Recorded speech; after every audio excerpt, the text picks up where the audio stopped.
Welcome back, trainers, to another episode of the Kanto Radio Show. I'm your host, Unknown Jay. This is episode 2. The theme for today's episode is, what is the right way to collect? And it's kind of a loaded question because there is no right way or wrong way to collect. It is quite literally up to whatever makes you happy at the end of the day. There's a lot of people who will tell you, oh, graded or vintage or modern or sealed. Don't get sucked into those. You don't have to fit into one box. You don't have to be specifically a graded collector. You don't have to be specifically a set collector. I just saw a post today of a guy who was selling a binder of cards, and I don't think I've ever seen anybody lay it out the way that he's laid it out. All vintage, all wonderful cards. We're talking base all the way through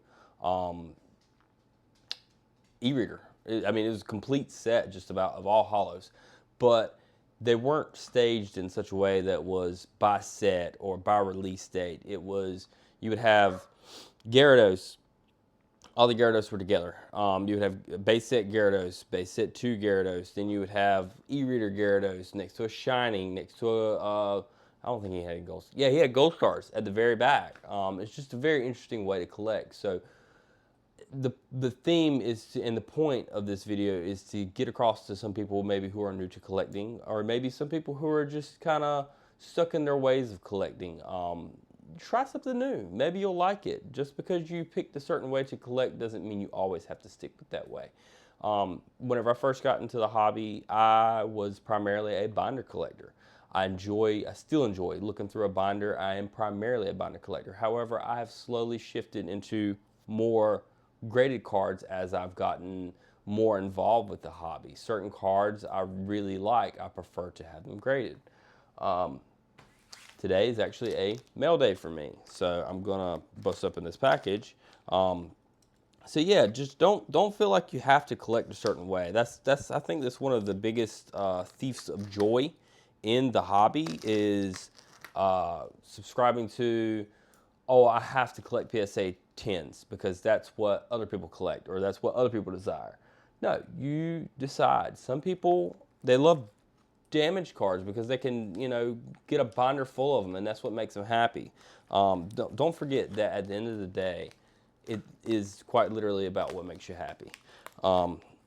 Let's see what we've got here. I am primarily a vintage collector, but I still do modern. I open modern with my kid. That's my vehicle for getting her involved with the hobby. So let me get these price stickers off. So I would love to know in the comments below or in an email if you have a more detailed question. What do you collect? How do you collect? Do you have a preferred method? Do you think you ever would? If you were to switch how you collect, what would you think would be the way to collect? Me personally, I'm a big PSA collector just because I view it as they're not bad slabs, but I definitely, they hold a premium, and that's a very warranted view if you ever decide to sell to move into something else. They are very liquid compared to other grading companies. But tag, I have an Aquapolis Lugia. That's one card that'll never leave me. I plan on fully cracking that one out and regrading it with tag just because I absolutely love their presentation. It really doesn't take away from the card itself. The label is very, not opaque, but I guess transparent. So yeah, I fully plan on sending that card in. So let's take a look at what we've got. First up, speaking of Lugia, a beautiful Game Boy promo Lugia. This is going to be going off to a friend as a gift. And a magnificent looking with that swirl. Oh, top right swirl. That's going to be going into the binder most likely. Going to crack it out.